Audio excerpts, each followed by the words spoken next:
Okay. Yeah. Now we're live. Chris, ladies and gentlemen, the New York Giants get their second victory of the season, a 14-7 win over the Commanders, despite the Giants attempting to give the football game away at the end there, man. That's a nail-biting second half, a tale of two halves. Quite a peculiar game, if I do say so myself. The Giants defense all over Sam Howell, the Giants offense booming in the first half.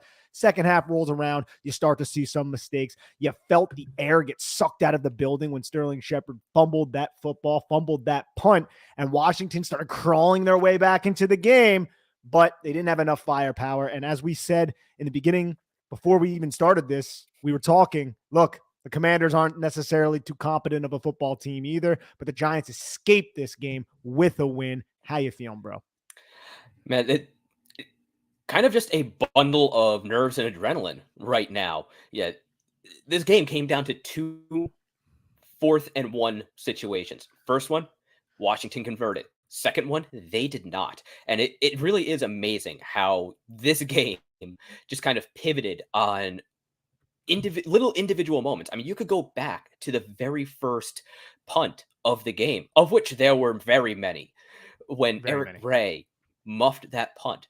If Quan Martin, the rookie, didn't tackle unusually well for a rookie defensive back, there is honestly probably a pretty good chance he recovers that muffed punt, but he couldn't because he delivered a good form tackle and wrapped up Eric Ray.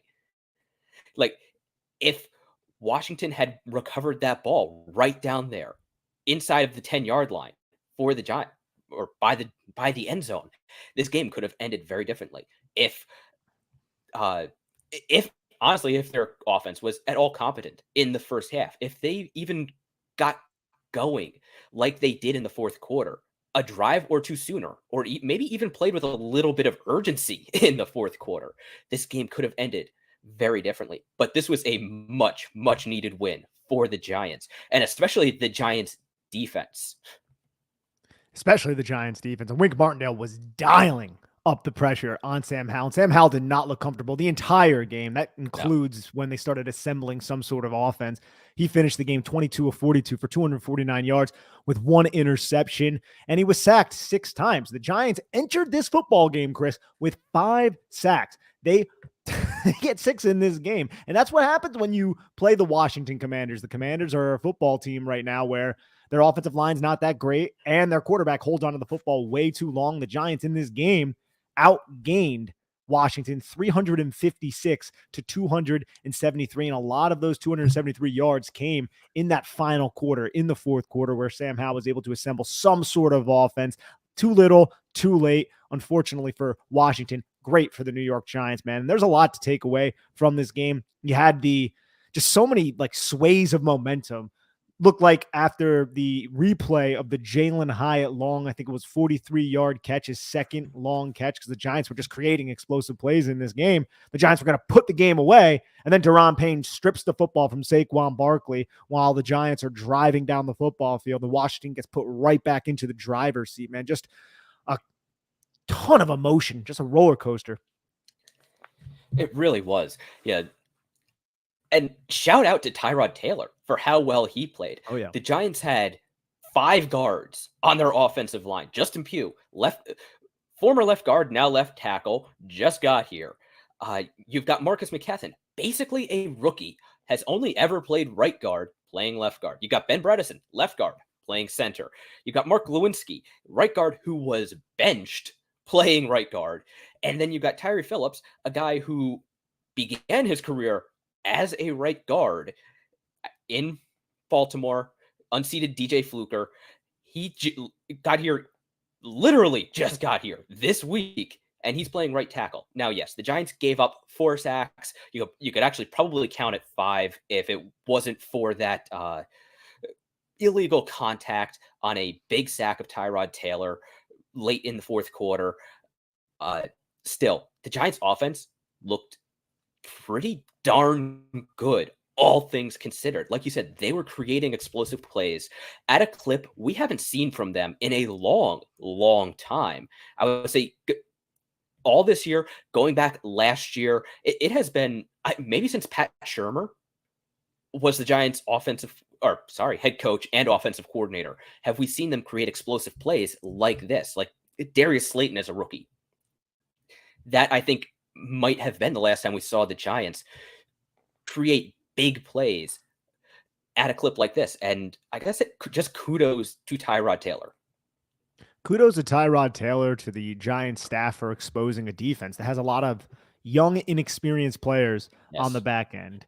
And we saw them just target. Oh, it's man coverage. Cool. We're going to take a deep shot. It wasn't like they were doing anything crazy or that they were reinventing the wheel.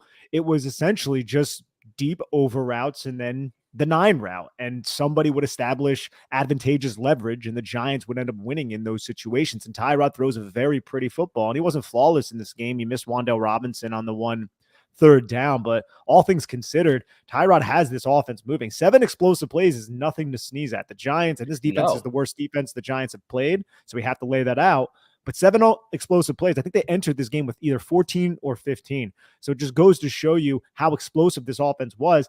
But there's still so much they have to improve on because, yeah, they were 7 explosive plays is a lot. 2 touchdowns. That's all they had. They were still inefficient and they were still turning the football over. They have to clean those aspects of their game up. You can't be fumbling punts. And I hate that it was Sterling Shepard because I love Sterling Shepard. You can't be doing that. Yeah. Saquon Barkley is the heart and soul of this team. You can't allow a defensive lineman to rip the football away when you're driving to score and put a team away in the 4th quarter. So those little aspects of the New York Giants still need to be cleaned up. It's still good on them to get a win. Yeah, the Giants were to a certain extent lucky they played an incompetent football team in the Washington Commanders. I have to say, if this was a Commanders podcast, we'd probably be calling for pretty much everybody to be fired right now, but it's not. We are talking about the New York Giants, and this really was a much needed win. And yeah, it wasn't a pretty win. You can't say it was a complete win. Like you said, there's things that need to get cleaned up. Special teams in particular, although shout out to Leonard Williams for blocking that kick. That was a massive play over the course of the game. Again, just one of those little moments where it just kind of adds up in a just dirty brawl like these two teams tend to get into. It always pivots on 1 or 2 little plays.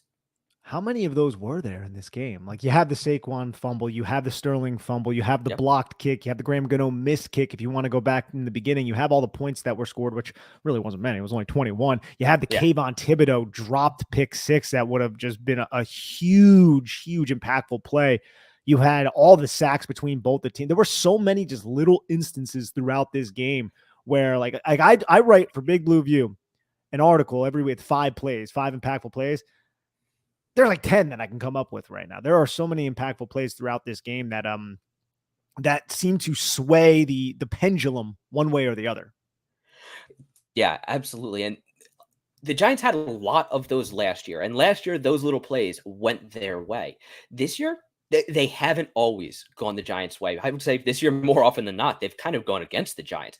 But in this game, against that team, things more often than not went the Giants' way, like with the blocked kick, like with some, I would say, very timely penalties by Washington, like that one to wipe out what would have been a drive-killing sack of Tyrod Taylor.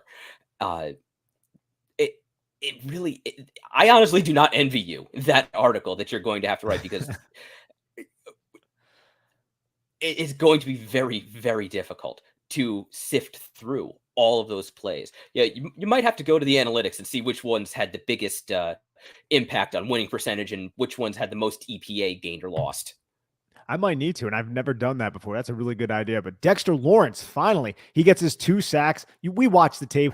People are like, oh, where's Dexter Lawrence? It's like, dude, Dexter Lawrence's impact has felt every single game. Now he gets on the stat sheet, 4 quarterback hits, 2 sacks. Love Nick Gates. I felt bad for Nick Gates in this game, man, because Dexter Lawrence was running through him the entire time. Guard help. It didn't really matter. He was finding ways to split double teams. The Leonard Williams sack was set up off Dexter Lawrence because it was a 4-man pressure where Dexter Lawrence just slanted inside as the hammer or the penetrator on a loop with his fellow defensive tackle, Leonard Williams, as the looper. 3 offensive linemen took Dexter Lawrence. No one took Leonard Williams. Sam Howell had big 99, big cat right in his face. So it just goes to show you the amount of attention that offenses are paying to big number 97 and how true of an impact he has when he's out there on the football field. Yes, and I think the other thing that also really helped the Giants is, if folks remember to way back like week 1, week 2, we said the sacks would be coming. The Giants are winning a lot of their pass rush. Uh, their pass rush win rate. God, I wish ESPN would come up with a different title for that, but whatever.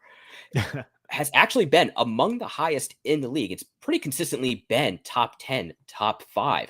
The problem is the Giants have faced a lot of very, very fast offenses. So quarterbacks have been able to get the ball out. Brock Purdy, Tua, uh, Josh Dobbs had a very quick release. This game, the Giants didn't see anything like that. And I think that was also part of what helped set up the defensive front for the absolute sack fest that was the first half of this game, where I'm sorry, the Washington offense was just glacial, and Sam Howell does not process quickly. And when he had to, his placement was all over the place. I don't think Eric Bieniemy did him any favors in the first No. half. Loved what he did in the second half, but I was sitting there maybe about the third drive for Washington, and I was like, all right, they'll start moving the pocket a little bit.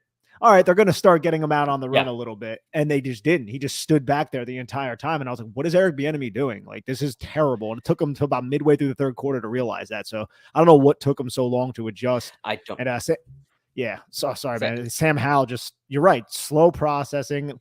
You could see the ball jump out of his hands. Like I look at Sam Howell and I'm like, I understand why people are intrigued by this young quarterback. I really do. But just, man, against Wink Martindale, that's like the last coordinator you want to see, especially with Dexter Lawrence, because the interior parts of that offensive line are a little bit suspect at the moment. We got to talk also, bro, before we get out of here. First off, Darren Waller, 7 for 98 with the touchdown, 8 targets. That's what we expected. Yes. Darren Waller to do. This is the Darren Waller that we all expected to see. Jalen Hyatt, same thing. Look, he only had 2 catches. They were for 75 yards, though, with 5 targets. 2 huge, like this entire game was played in the midfield unless Tyrod Taylor was targeting Jalen Hyatt. And then it just flipped the entire field on its head, right? Like he's a difference maker. It really was. And those were the plays that we have been waiting to see from the Giants. See them, run a little bit of play action and then look down the field. And again, kudos to Tyrod for uncorking those plays and also for his placement. Like the Darren Waller touchdown right down the seam, just split those safeties perfectly. There was really no defending that route. The way Waller ran it, and then the way Tyrod threw it. Like you could see, Mayo, Giants great linebacker out there, just completely turned around. He was completely helpless. The safeties could not get there. And then with Hyatt, his ball skills, we talked about it pre-draft downfield. Everybody talks about his long speed, and yes, he has easy speed, but he also has great ball skills. He has ball skills the way that Darius Slayton doesn't. Yeah, nothing against Slayton, but the way Hyatt waits until the last second to locate the ball, picks it up very quickly, and then contorts his body to make a secure catch with very small receiving windows is legitimately impressive, particularly when you've got Tyrod out there just dropping the ball down a chimney, which, again, something Howell, he did a little bit in the second half, but also, wow, that interception of his. Great job with the reference there. Too bad we're in Halloween season. Now, if we were in Christmas season, that would have been perfect. I have already seen Christmas cookies out in the grocery stores. I object to that. It is way too early. Yeah, just on the off, I want to switch to the defense here in a second, even though we talked about the sacks, but there's one player in particular I really want to talk about. Jalen Hyatt had 2 of the 7 explosive plays. Darren Waller had 1. Saquon Barkley had 1 receiving, which I felt like was going to be a part of this game plan because they wanted to get him involved against Buffalo, but Dorian Williams was all over him. Credit to the rookie linebacker for the Bills. Darius Slayton had 1. Wan'Dale Robinson, he only had his 1 catch, went for 22 yards, so an explosive play. And man, he just stops on a dime and changes direction. He's got that juke stick, type of moves, man. When you get the football to him in space, he can just juke you out of your shoes, even though he's, recovering. Well, now he's recovered from the torn ACL. And then Tyrod also had an explosive run. But Chris, Deonte Banks gets his first career interception. And I know he had a couple, I think he had 1 holding penalty, defensive hold on Terry McLaurin, which was a really good call. He grabbed him by the chest, didn't let go after 5 yards. Easy call. But shutting down Scary Terry in the first, I don't know the pressure also helped, but he shut him down in the first half. And then he did a pretty good job in the second half, comes away with a huge interception. I'm really impressed with what we have in this young rookie, man. I really am. Yeah, we did see some of the issues he had at Maryland, with just being very physical, and he does have to get that under control at the NFL level. But the upside is there, and we have seen it this year.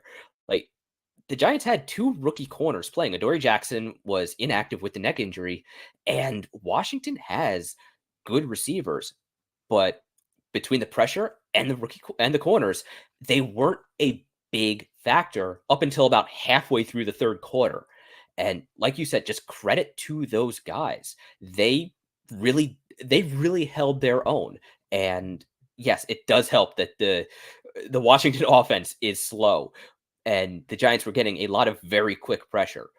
But also, the secondary really did its job. Secondary did its job. I mean, that includes Xavier McKinney. Bobby Okereke, look, he didn't have the huge impactful plays, but he looked fine out there as well. So all in all, this was a huge defensive effort. Backup quarterback Tyrod Taylor steps in there, slinging the football great. Saquon Barkley leaned on him heavily, didn't have a great yards per carry, but you're running up against Jonathan Allen, Deron Payne, a very good defensive front. Thought Chase Young and Montez Sweat came alive a little bit late in that game as well. He averaged 3.7 yards per carry. Saquon Barkley had some big runs in there. Obviously the fumble, but still we love Saquon. Has a huge impact for the New York Giants. But anything else before we get out of here, Chris? This was an interesting affair for the New York Giants and the Washington Commanders. It really was. I was afraid that this game was going to go to overtime. Great win for the Giants, one they definitely needed, but we really did not need to see any more of that football game than we had to. Cody Alexander does the art of X. He is a defensive whiz on Twitter. Yeah, he was talking about the Baltimore Ravens, said they woke up and chose violence. I gotta say, Washington woke up and chose violence as well, and they were just committing violence against the game of football. Great on the Giants for not letting them escape with a win that they absolutely did not deserve. That would have been just backbreaking. This season has been devastating as it is. If the Giants allowed Washington to win that football game, which it got close a couple different times, it would have just been really catastrophic. It would have been full on the meme of from That 70s Show where the mother's just pouring the whiskey and it's just endless into the cup. Yep. It would have just been that for about a week straight up until the next time the Giants play. So thank you everyone for tuning in to the Chris and Nick show. Chris, do you have anything else, bud? No, just had a note here about how Saquon almost never fumbles. I believe that was his second lost fumble since college, like since becoming a starter for Penn State. I do have to wonder about the health of that left arm. He did seem kind of protective of it at points in the game. I noticed him kind of wave off teammates who were trying to help him up when they were doing it on left side. So I think that's something we do have to keep an eye on. I fully expect him to play next week against the Jets. Also, Giants are expecting to get Andrew Thomas back. So maybe at least one of their guards can go back to playing guard at next week. I fully expect to see Saquon out there, but it is something to keep an eye on. And also, Gary Brightwell left this game with a hamstring injury, so it's certainly something to keep an eye on because that would mean a lot of Eric Gray, who needs to hold on to the damn ball as the punt returner, and then also Matt Breida. But thank you, everyone, for tuning in to the Chris and Nick show here on Big Blue View Radio. Please, if you have not done so already, like and subscribe, leave a comment on the podcast, and head on over to bigblueview.com where we will be covering this New York Giants victory. Haven't been many of those this year, so please enjoy. Thanks, everybody. Take care of each other. Have a lovely day.